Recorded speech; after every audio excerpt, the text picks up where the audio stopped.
сайн байцгаана уу их үзэгчтэй. Малчин телевизийн газар шороо мөнхийн сэдв нэвтрүүлгийн шинэ дугаар эхэлж байна. За бид газар шороо мөнхийн сэдв гэдэг нэвтрүүлгээр ер нь манай нэвтрүүлгийн нэрийг сонссон хүмүүс бол бас ойлгодог байх. Газар шорооны тухай ярихгүй байж ерөөсөн болохгүй. Тэр тусмаа одоо цагт бид өнөөдөр ялангуяа 1993-ны алт хөтөлбөрөөс хойшвол энэ Монголын газар шороо гэдэг юм амархан болж одоо юу гэдгийг тамаан цааж байна гэж хэлж болохоор болсон. За зоригтой зориггүй газар сэндэлж хэдэн бор төгрөгнийхоос явдаг улсуудын тоо олширсан. Энийг бид нар нинжанууд гэж ярьдаг. Нинжа бий болсон явдал ч гэсэн төрийн бодлоготой холбоотой байсан. Өнөөдөр хөрөл зөвхөн засгийн газар гарч ирээд бас энэ замбарааг олон лицензүүдийг бас цэгцлэх зарим томоохон уул уурхайн үйлдвэр төрийн мэдээлэл авах энэ төргээд нэлээд хэдэн алхам хийдэ. Заримдаа энэнийг зөвж гэж ярьж байна, зарим нь бурууч гэж ярьж байна. Аливаа юм гэрэлттэй бас сүудэртэй байдаг болохоор аргачгүй биз.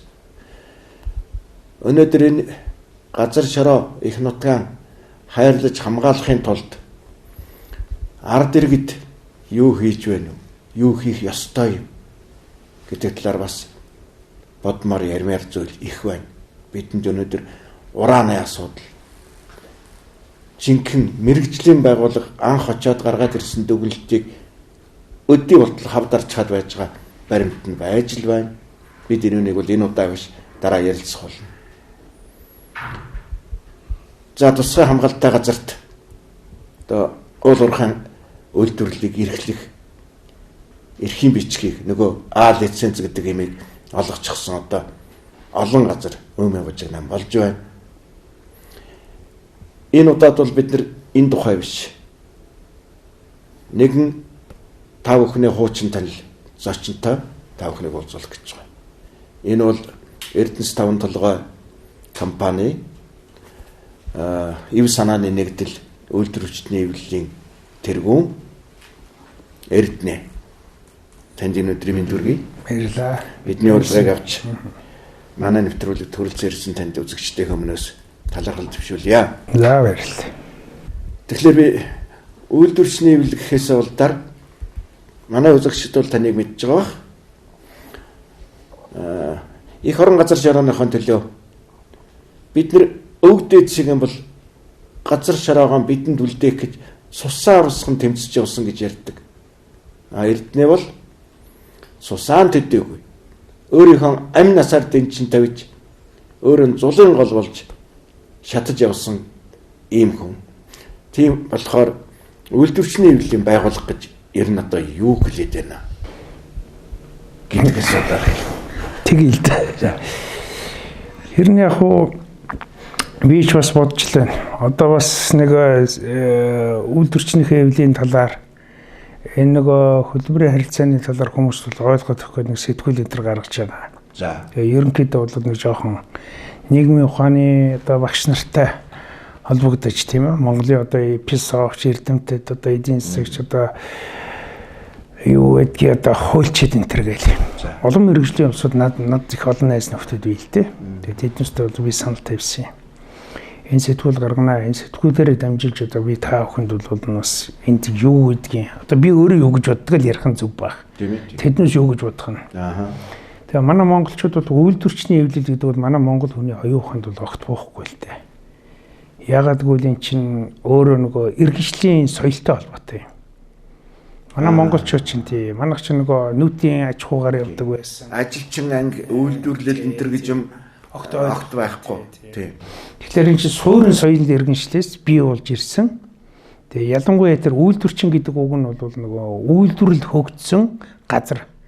Хондоо яг монголоор бол шууд хуулаад авцсан байхгүй тэр чинь 1920 онд. Түүнээс эн чинь бол ямар учиртай Парв соёуз гэдэг утгаар. Тий, шууд Үндсэндээ үйлдвэрлэгчдийн холбоо гэсэн үг юм байл шүү дээ, тийм. Ер нь яг зүгээр Монгол утгаар өнөөдрийн энэ цаг үеэс ингээ харахад энэ хөдөлмөрчдийн нэгдлээс утгатай үг юм байна гэж би бол өөрөө боддгийг. Яг л гүн хөдөлмөр хийж байгаа улсуудын хөдөлмөрийн хөлс, цалин, хөлс одоо нөхцөл нийгмийн асуудал тийм ээ. Энэ бүхэн ингээд ямар нэг байдлаар зөрчигдөд ирэх ашиг зөрчигдөд ирэхлээр тэднээс хоорондоо нэгддэг юм байна л да. Шахагдаад. Тэгээ энэ шахалтаас яаж гарах вэ?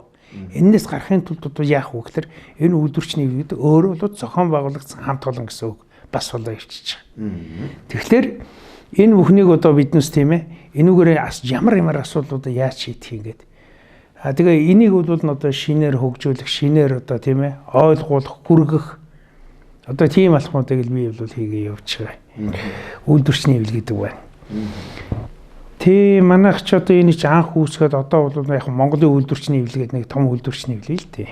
Энэ бол одоо ингээд нэг 100 Монгол улсад одоо үйлдвэрчний хилийн хөдөлгөөн үүснэ тэдэн 100 жилийн оймоо энэ төр гэл нэг айхтар юм яриад байгаа. Тэгээ яг ингээд түүхийг ингээд номыг хаваад биднес ингээд анхааралтай уншаад тийм ээ юу хэлээд байна вэ гэхээр зүгээр л одоо тухайн үед бол социализм байгуулж коммунизм руу тэмүүлж явсан намын гар хөл болж явсан. Тэгээ одоо бусдын өмнөөс бол яг нэг гарахад нэг бууцаа тагдаа гэдэг шиг те нэг бол бусдыг уруу татагч гэдэг юм уу те социалист урал дахмуралдаа энэ янз юм хийгээл явдаг байсан л тийм үе. Одоо харин биднээсийн хувьд бол ялангуяа манай хамтлагаа дээр бол тийм ээ ари өөр утгаар нь ари өөр хэлбэрээр биднээс ашиглаж байгаа. Хэрэгжилж байна л да. За одоо яадаг юм те хамгийн дөрөнд одоо биднээсийн тавьсан бол тэгэхээр цалингаа нэмүүлээ гээл. Тэгэхээр цалин гэдэг ойлголт чи юу юм гээл нөгөө чи ярьж байгаа. Тэгэхээр чи одоо хүн болгоноос л асуудаг л да. Цалин гэж яг юу гэдэг юм гээл. Тэгэхээр нөгөөдөө чи бодохгүй яадаг ажил хийсэн хүн ч одоо надад нэг тийм юу өгнө штэ мөнгө өгнө штэ энэ төр. Наад чи тэгэхээр хөдөлмөрийн хөлс юм уу юу юм те? Хайзгүй шан юм уу харамж юм уу? Ухаандаа нөгөө яг философичдыг яриад байна уу гэхлээрээс тийм ээ тодорхой мөртлөө тодорхойгүй юм дотор амьдраад байгаа байхгүй юу? Ойлгохгүй штэ биднээс асуудлуудаа. Тэгэхээр цалин гэдэг маань бол одоо нэг компани захирал махралуудын бол нэг айгаал те харамлаад авах зүйл биш л те. Яг нөгөө үйлдвэрлэлдээ зөв төлөвлөгөөтэй авч явж байгаа улсууд. Цалин гэдэг чинь тухайн ажлын байранд төлөвлөгдсөн зардал юм байна. Энэ бол те ашигаас өгдөг мөнгө биш. Энэ бол зардал байгаа байхгүй юу? За. Тий. Хондоо нэг компани байлаа гэж бодлоо л та. Танаа телевизэл гэхэд 2 манаачтай 3 цэвэрлэгчтэй одоо нэг дарахтай юутай гээл ингээл нэг ингээд нэг ажлын байрнууд байгаа шүү дээ. Тэгээ тэр болгонд чинь ихтэй төлөвлөдөг байхгүй юу? Нэг компани байгуулад юм уу телевиз байгуулахад сэтгүүлчид төднөр яг тий. Энэ төлөвлөгөө гэж яриад байгаа. Энэ чинь зардал маань нөгөө нэг талаасаа. Нөгөө талаасаа бол энэ зардал чинь тэгээд тийм ээ. Энэ зардал чинь хаана шингэдэг юм гэхэлээ энэ үйлдвэрлэлийн одоо нэг уус цахилгаан бүхэл зарлууд биш тэдний шиг зөвхөн нэг хэсэг байгаа байхгүй. Үйлдвэрлэлийн зарлалын нэг хэсэг. Тэгэхээр нэг компани захирал болчиход юм уу эзэн болчиход тэрийг нэг харамлаал те байхынхаа оронд тэрийг бол зөкстой төвшөнд нь бариад төлөвлөлтийн сайн хийгээд тийм. Энэ чинь нөгөө бодлогын шинжтэй асуудал. Тэгээ манай компанийн хувьд бол манай компани одоо захирал энэ төр бол бас менежмент их сайн хийж ирсэн. Ер нь бол яг уу сайн хийхээс гадна бол тийм ээ ажилтнаа үгийг сонсдог байсан. Биднээс харин илэн талангүй ярилцдаг байсан. Ойлголцоод өөх ёстой юм байна гэдэг хаана хүлээн зөвшөөрсөн учраас одоо манай компани бол оюутлагатай харьцуулдаг юм уу? Оюутлагын хажууд бол манай компани ажилчдын нийгмийн асуудал энэ төр бол Монголд нэг номер болсон л тоо тий. Байсан гэд яриад байх юм. Юу байсан гэж? Удирдлага захирал бол тий ягаад тэгэж хэлж гэнэ өгөхлөөс би бол шулуухан л хэлчихдэг шүү дээ. Одоо өдийн насны тэ жаргарсан мань мэт ч одоо хинээсээ ч одоо юу гэж худлаа шаагаад байх вэ тий. Тэгээ би юу ярих гэдэг өгөхлөөс ухаандаа байсан гэдэг нь бол бас нэг харьцангуй тий. Энд чинь нэг урсгалаараа явсан. Одоо болчих юм шиг санагдаад байна да надад. Тэгээ одоо ер нь болчлоо л доо.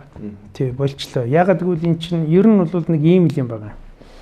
Одоо газар шороо гэж биднээс та ярьлаа танаа нэвтрүүлгийн гол тийм ээ бодлого зорилго. Тэгэхээр биднээс газар шороогоо бол хайрлан хамгаална. Модон шоны хааны үгүй шүү дээ тий. Тэгээ бурхан гойсон битгий өг гэдэг шиг. Тэгэхээр бурхан гойсон өгөхгүй байлаа гэхэд бол биднээс тэр болсон эрдэнэ одоо юу гэдгийг тэр ашигт матбод одоо тэр юмнуудыг ашиглах эрхээ хасна гэсэн үг биш. Авахын тулд биднээс зохистой тэр аргачлал бодлого төлөвлөгөөгөө бол явуулна. Тэгэхэд бол улс одоо биднес чинь яг нарийн ярихад нэг л их олон юм яриад байгаа юм л да. Үндсэндээ бол Монгол улс чинь 1990 оноос хойш тийм ээ. Бие даасан улсын статустай болоод хөгжлөө. Хонд 90 онд чинь бол ингээл ярихад тэнт чи одоо манайхан бол зарим нь яриад байгаа юм л да. Хаста биднес ч одоо тийм байсан манай үе ихэнхэлтэй хөрх юм. Тэгээд заримдаа битүү хотлоо шаагаад бай гэдэг байхгүй. Үндэ эдийн засгийн мэдлэг байхгүй. Тийм ээ. Эрх зүй хууль эрх зүй боловсрал байхгүй. Тэ зүгээр л төрч ёс гэж юу гэдгээс мартцсан улсууд л байсан байхгүй. Тэ. Тэгээ тийм улсууд маань бол одоо бол шал өөр болоод ирчихсэн.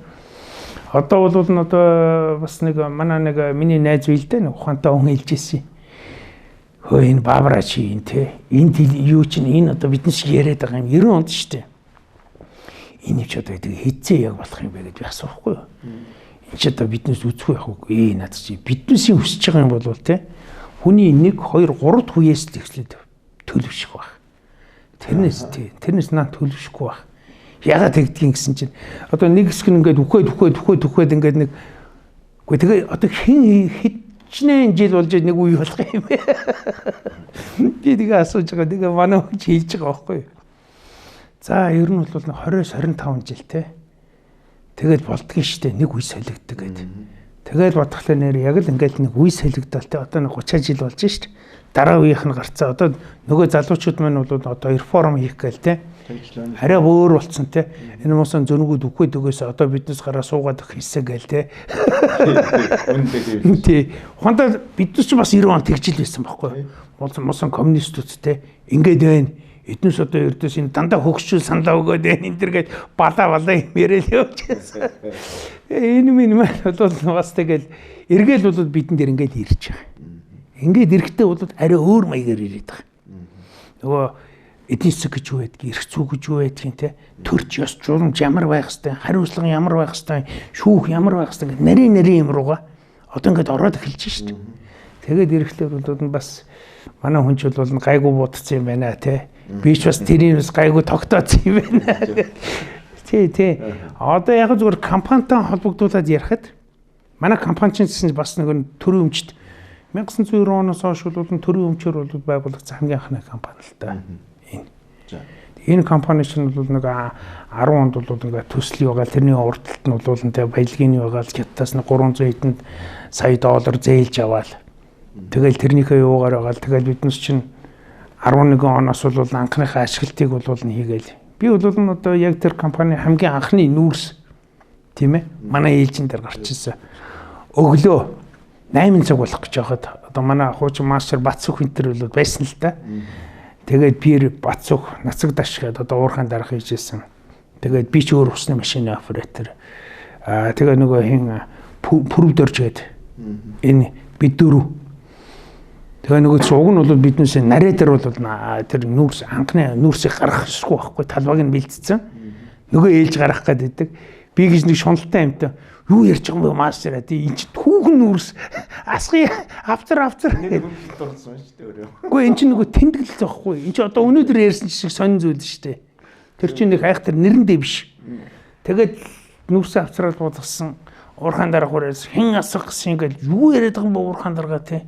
Энэ түүхэн боломжийг биднээс өстой хамаа шаардлагагүй ингээд хийгэл ястай. Тэгээ хийжсэн. Тэгээ одоо би нөгөө байсан гэж яриад байгаа чинь тий.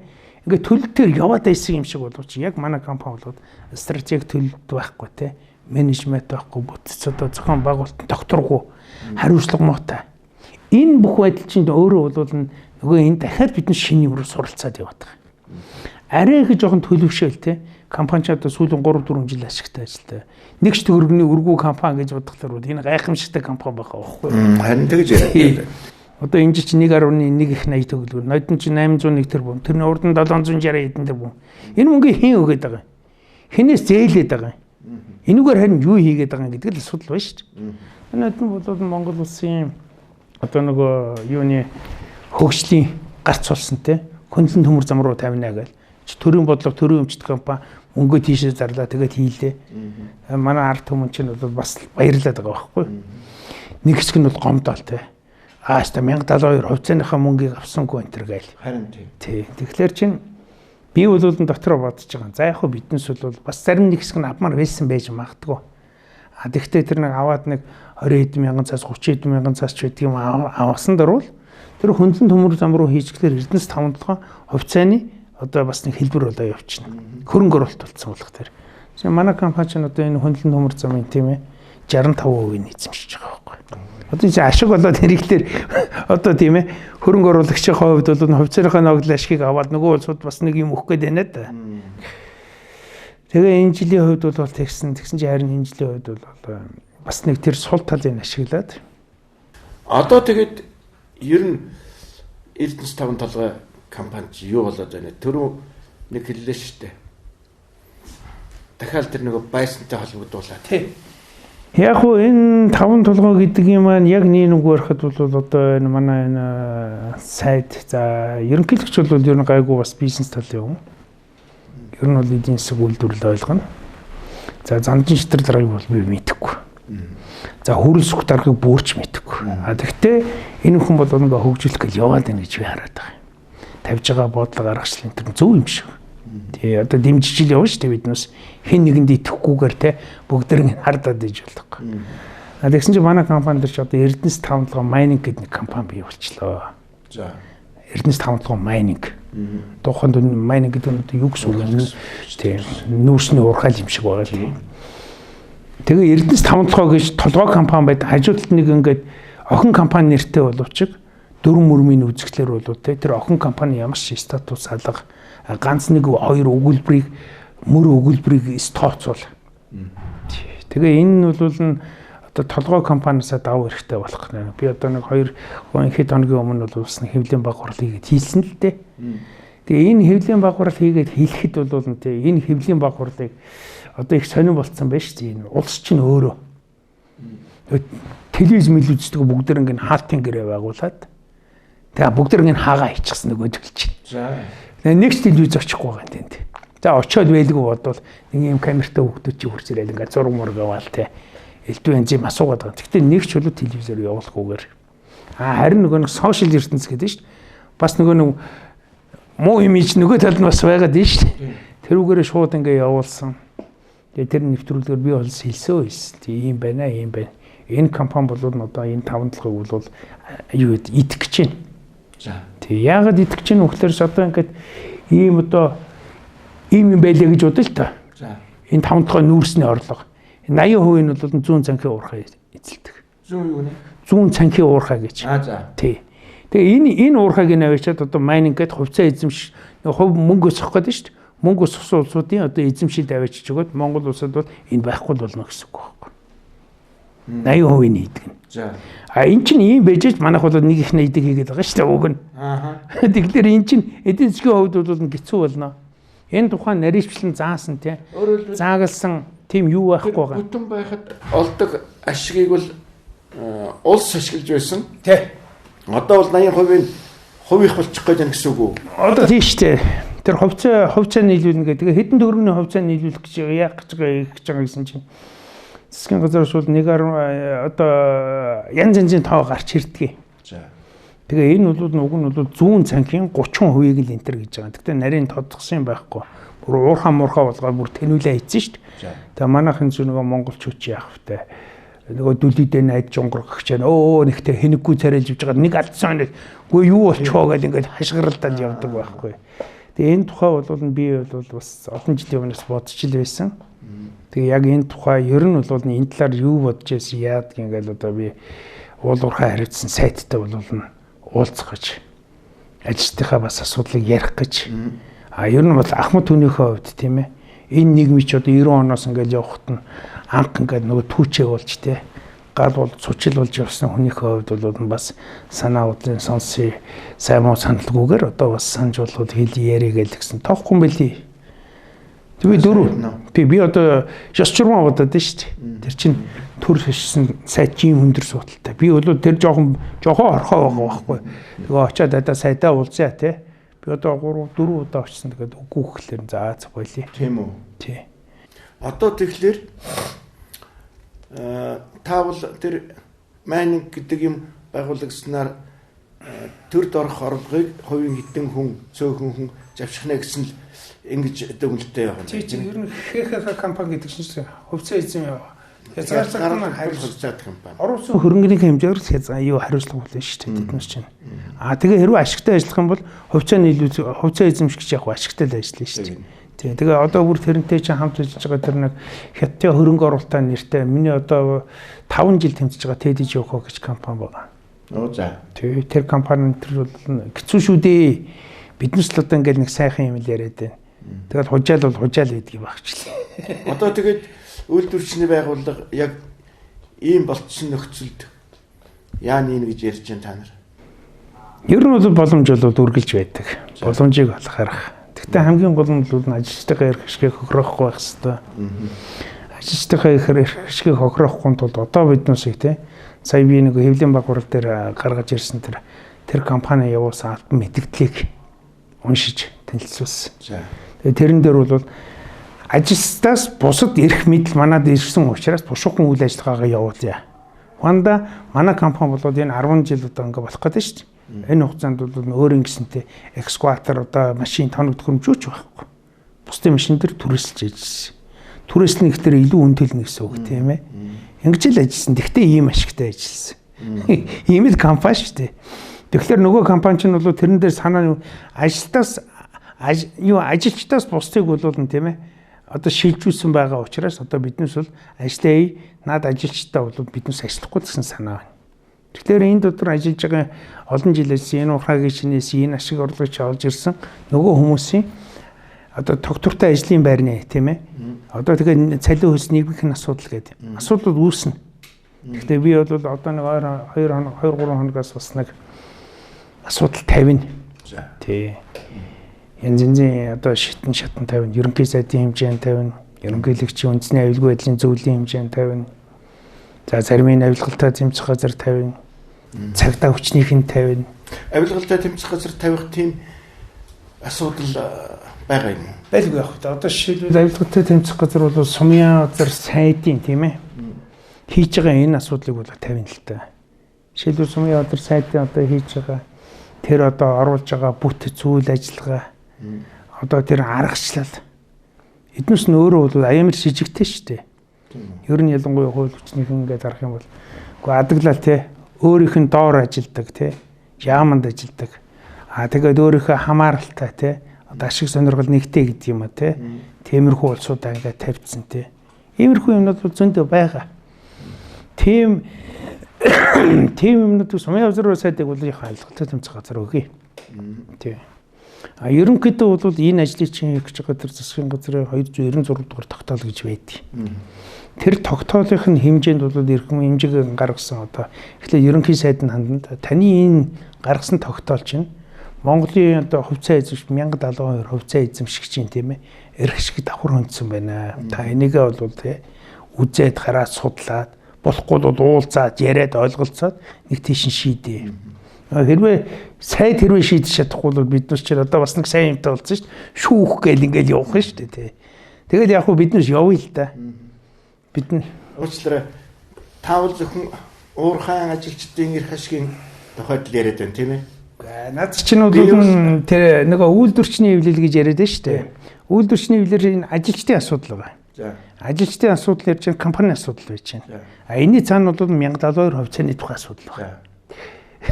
Тэгэхээр энэ чинь нэг биднээс ганцхан юм гэж ярьж болохгүй. Хэрвээ би компанийнхаа захиралтай ажилчны тухай ярих юм бол бид хоёр хамтын гэрээний тухай ярина.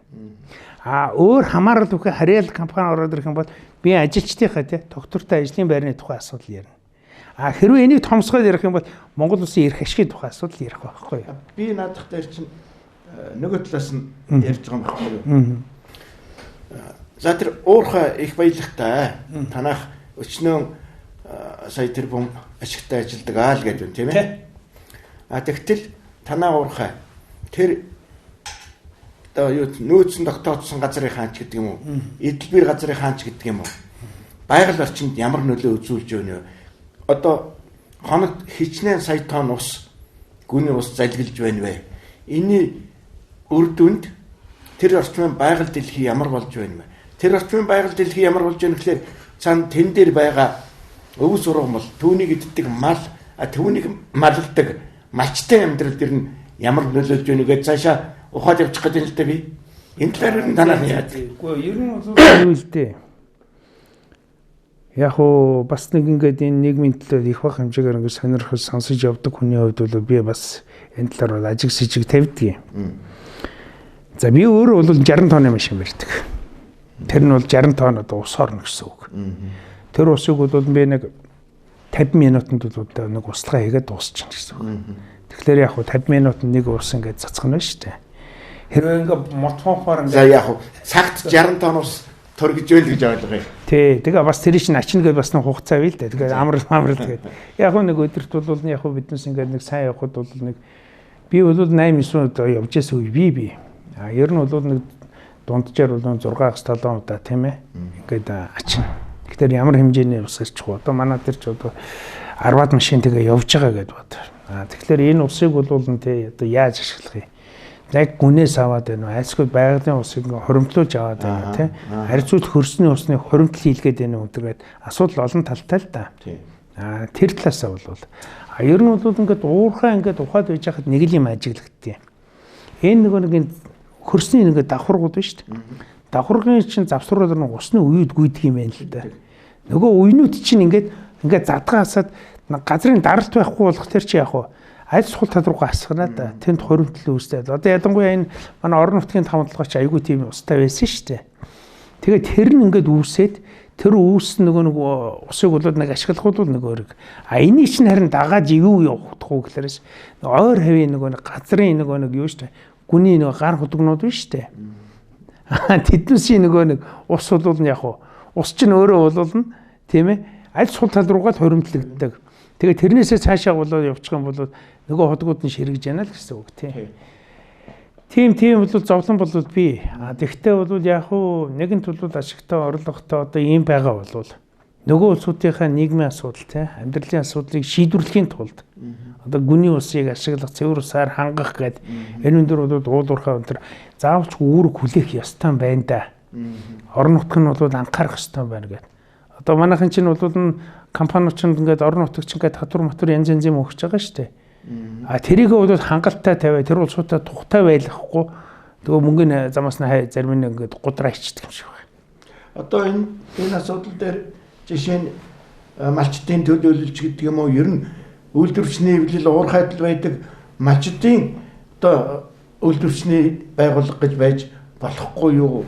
Та тийм юмыг байгуулж өгөхгүй юу ерсэн туршлагатай хүний үед. Би бол хэлээ малчтыг л бодоод байна л да. Нэг юм байна л да. Малчтыг биднес бодох нь зөв. Энэ чинь манай нийгмийн уламж соёл байхгүй юу? Энэ биднээс амьдралын гол нөгөө харахсаа тийм.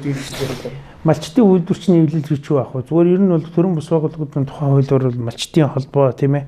Тим аймгийн одоо тим юу ингээд нэг одоо юунууд байдаг штэ бүлэгдсэн яг чиглэсэн. Тий орон нутгч одоо манай ч юу илээ би чинь сүүлийн сонссон 6000 орчим төрийн бус байгууллага байна. Би чинь бас зүгээр сонирхолтой хэлэхэд би 2004 оноос 2011 он хүртэл бол Монголын хөгжлийн бэрхшээлтэй хэрэгтэй холбоонд ажиллаж ирсэн л дээ. Хөгжлийн бэрхшээлтэй хүмүүсийг баг. Энэ одоо өөрөө хөл гараагүй одоо ажилладаг гэдэг. Хөл гаргуудтай биш. Тэр хүмүүсийн нийгмийн асуудлыг шийдвэрлэхийн тулд ажилласан. Тэгэхээр чинь бол уг нь бол нэг 160-аад байсан. Одоо 2-300-аад одоо байгууллагууд бий болчихсон. Тий.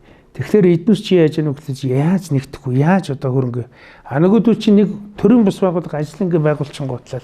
Одоо би нэг төсөл хийх гэж байгаа. Тим хөрөнгө юу хийж байгаа? Намайг хараадах, туслаадах. Би тэгээд ийм гавь явуулчихын тэгээд юм яриад байгаа. Тэгэхээр нөгөөдөө чи нөгөө нийгэм чинь өөрөө төлөвшөөг болох маа гэдэг өгдөг юм уу танил талаараа өгдөг юм уу айлсгүй тэрүүгээр нь дэлдүүндүүлж мөнгө зөгдөг юм уу тийм асуудлууд үүсээд идэг байхгүй юу. Тийм юмнаас тийм учраас бол малчтын тухай тэр асуудлыг арай өөр өнцгөөс нь. Хондоо би үйлдвэрчний хэвэл малчтын эрх ашигыг хамгаална гэдэг ингээ явах малчтын холбоо байгаа. Тэднээс нь бол энэ талынхаа чиглэлийн мэрэгжлийн тийм ээ нарийн мэдээллийг олж авах. Ийм л тэрэнд та туслах уу? Гол би одоо ярьж байгаа юм тусч байгаа хэлбэр л гэж ойлгож байна. Тэгвэл нэг асуулт. Эхний асуултын үргэлжлэл. Та цалин хөлс гэж хоёр юм яриад байгаа. Хөлс нь юу юм бэ? Арай өөрөлтөө. Цалин бол төлөвлөсөн зардал гэж ойлгосон шүү дээ. Одоо хөлс гэдэг нь юу вэ? Гэхдээ та хоёр тохиролцож болно шүү дээ. Тийм ээ. Гэхдээ чи миний журдангийн хуугаад би одоо нэг хэдэн төгрөг өгч тий. Чи нэг ийшээ яваад одоо километрэнд хэдэн төгрөг гэтэр гэж яриад байна шүү дээ. Тэр шууд тохиролцоод шууд нөгөө нэг хийгчдэг хэлбэрүүд байгаа байхгүй юу? Зүгээр хөдөлмөрийн харилцаан дээр бол нөгөө нэг хуулийн дээрч байгаа л да. Бас хуульчлах гад үзээд байгаа юм. Тэрэн дээр бол нэмэгдэл цалин, урамшуул цалин, илүү цагийн хөлс одоо тийм ээ шөнийн цагийн хөлс энтергээл олон хөлсүүд хэлбэрүүд бий. Ерөнхийдөө бол цалин гэж нь тогтмол цалин тийм ээ хувьсах цалин гэж байгаа. Тэгээд энэ тогтмол цалин гэдэг чинь бол нэг өөр. Үндсэн цалин гэж бас нэг өөр. Тэгэхээр биднээс энэ хөдөлмөрийн харилцааны энэ ойлголтыг бий болгох. Хонд энэ талаар бол энэ чинь уг нь мэдхгүй зүгээр энэ том сайд нар бол мэтгэл билгүй дээ. Одоо ингэж байгаа шүү дээ. Гурван талд хэлэлцээр гээд. За ажил олгогч. Ажиллах хүч өөрөө үйлдвэрчний байгууллага 3 гэдэг. Биш ээ. Энд чинь нэг юм байгаа. Аль 3? Ажил олгогч. За. Ажилтны төлөөлөгч. Үйлдвэрчний хэл. Тийм. Тэгээ манайхан ч 3 талд гээд ингээ балаараад байгаа байхгүй юу? Тэгдэг шүү дээ. 3 талд гэж ямар юм бэ тийм бэ? Ажил олгогч чинь өөрөө байна шүү дээ. За.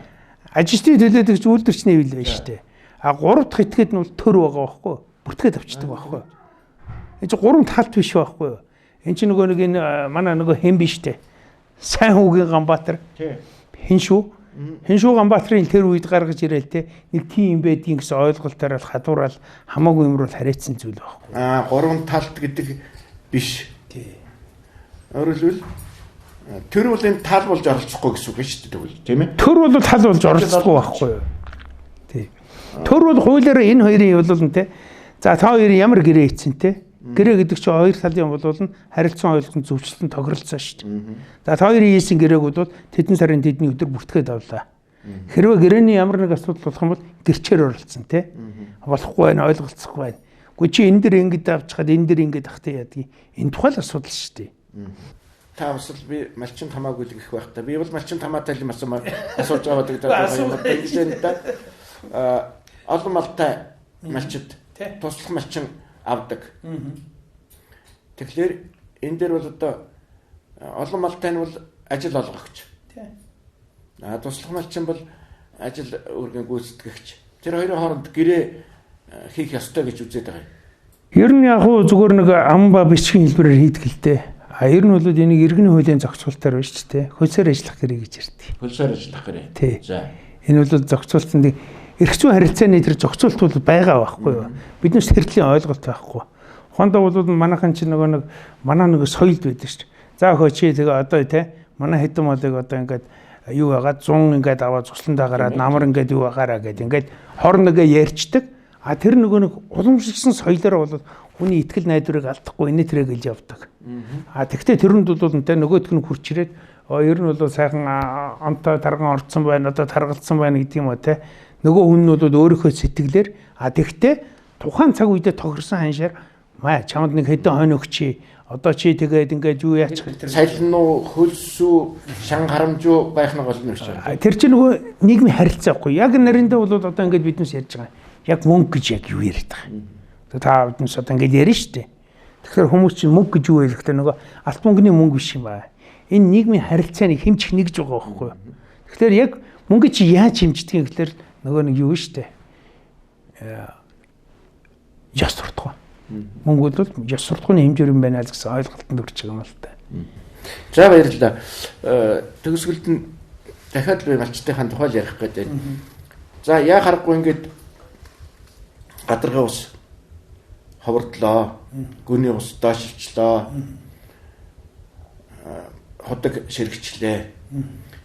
Яа харахгүй энэ 5 толгой Эрдэнэс 5 толгой компани энэ оршин тогтнож байгаа газар нутаг дээр ийм болчихлоо гэд малчин дахиад очивол одоо яах юм хүнд очих хэвтэй. Тань дээр очих уу?